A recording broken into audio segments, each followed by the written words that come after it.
Hello class, स्वागत है आपका जय ऑनलाइन क्लास में। क्लास आज मैं आपको हिंदी भाषा में पाठ 13 का रिवीजन कराने जा रही हूँ। पाठ 13 है संधि। जैसा कि आप लोग पढ़ चुके हैं, संधि किसे कहते हैं बच्चों? संधि संयुक्त शब्दों को सही ढंग से समझने के लिए उन्हें टुकड़ों में विभाजित किया जाता है। शब्दों के अंशों को अलग अलग करना संधि विच्छेद कहलाता है। संधि के प्रकार, अब इसके बाद आप रिवीजन करेंगे। संधि के प्रकार, तो बच्चों आपने पढ़े थे कि संधि के कितने प्रकार बताए थे? 3। कौन कौन से? स्वर संधि, व्यंजन संधि और विसर्ग संधि। स्वर संधि, दो स्वरों के मिलने के कारण उनमें परिवर्तन तथा विकार उत्पन्न होता है, जिसे स्वर संधि कहते हैं। स्वर संधि के आपके 5 भेद हैं। कौन कौन से? दीर्घ स्वर संधि, गुण स्वर संधि, वृद्धि स्वर संधि, यड़ स्वर संधि और अयादी स्वर संधि। लेकिन आपके सिलेबस में अयादी स्वर संधि नहीं दी गई है। तो सबसे पहले समझिए दीर्घ स्वर संधि। ये क्या है? जब हर्ष या दीर्घ आ उ अथवा आ ई उ आपस में मिलते हैं तो दोनों मिलकर दीर्घ हो जाते हैं। जैसे भावार्थ शब्द है, इसका संधि विच्छेद होगा भाव प्लस अर्थ, तो दोनों मिलकर दीर्घ हुए। इसके बाद है गुण संधि। आ के बाद यदि ई उ या री आए तो दोनों मिलकर क्रमशः ए ओ या अर्थ बन जाते हैं। जैसे गणेश, गण प्लस ईस, गणेश। इसके बाद है वृद्धि संधि। आ या आ के बाद यदि ए आए या ओ औ आए तो दोनों मिलकर क्रमशः ए और औ बन जाते हैं। जैसे एक शब्द है तो एक प्लस एक। इसके बाद है यड़ संधि। ई उ और री के बाद यदि कोई दूसरा स्वर आए तो ई या उ वा और या का रा हो जाता है। जैसे इत्यादि, तो इसका विच्छेद होगा इति प्लस आदि। इसके बाद है व्यंजन संधि। व्यंजन संधि के बाद किसी दूसरे व्यंजन या स्वर के आने पर जो विकार या परिवर्तन होता है उसे व्यंजन संधि कहते हैं। जैसे दिक प्लस अंबर बराबर दिगंबर। इसके बाद है विसर्ग संधि। विसर्ग के बाद किसी स्वर या व्यंजन के आने के कारण विसर्ग में जो विकार या परिवर्तन होता है उसे विसर्ग संधि कहते हैं। जैसे मनोरथ शब्द है, इसका संधि विच्छेद होगा मनः प्लस रथ। विसर्ग इसमें आपकी ओ की मात्रा में बदल गई तो मनोरथ हो गया आपका। ये बच्चे इस प्रकार से आपको रिवीजन में संधि का रिवीजन हुआ। अब इसके बाद पाठ 14 वाच्य है।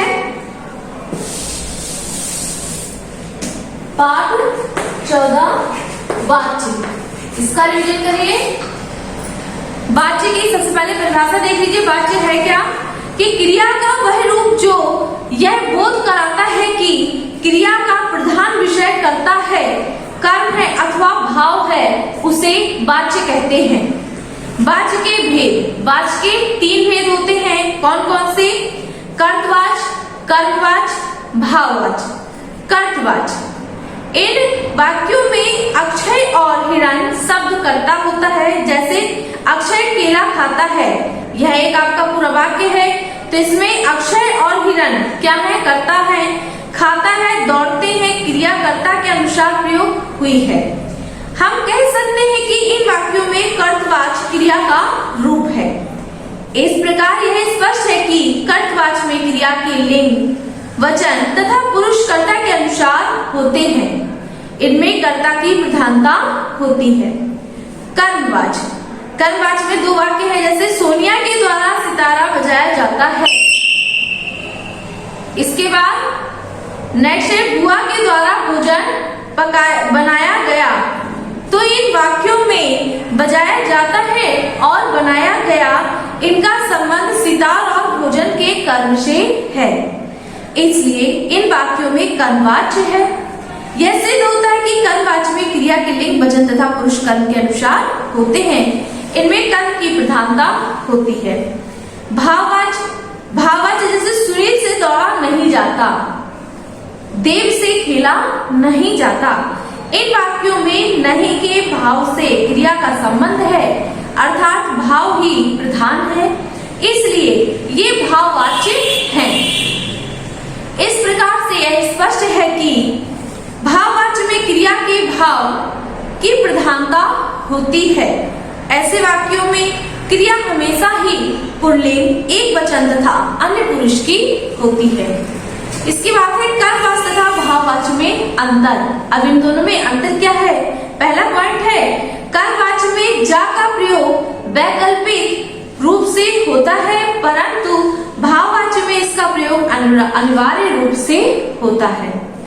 दूसरा पॉइंट है कर्मवाच्य की क्रिया सदैव सकर्मक होती है, जबकि भाववाच्य में अकर्मक या सकर्मक क्रिया का अकर्मकवत प्रयोग किया जाता है।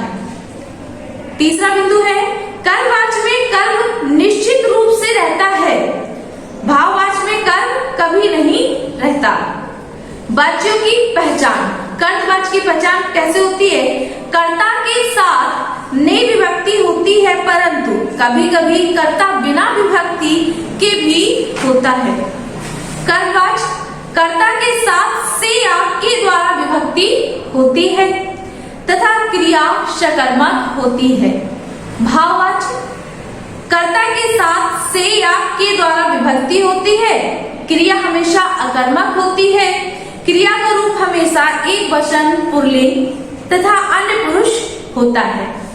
वाच्य परिवर्तन, वाच्य परिवर्तन कर्तवाच्य से कर्मवाच्य बनाना, कर्तवाच्य से भाववाच्य बनाना और कर्मवाच्य से कृतवाच्य बनाना। सबसे पहले कर्तवाच्य से कर्मवाच्य, जैसे छात्र पुस्तक पढ़ता है, ये कर्मवाच्य है और इसको हम कर्मवाच्य में बदलेंगे तो होगा छात्र द्वारा पुस्तक पढ़ी जाती है। कर्मवाच्य से भाववाच्य बनाना, तो पहले कर्तवाच्य है मीना नहीं पढ़ती है, भाववाच्य होगा मीना के द्वारा पढ़ा नहीं जाता है। इसके बाद कर्मवाच्य है चारू द्वारा चित्र बनाया जाता है और इसका कर्तवाच्य में परिवर्तन करके होगा चारू चित्र बनाती है। इस प्रकार से आज आपकी रिवीजन क्लास में संधि और वाच्य आपने पढ़े। तो बच्चों आज के लिए इतना काफी है। आप सभी का दिन मंगलमय हो।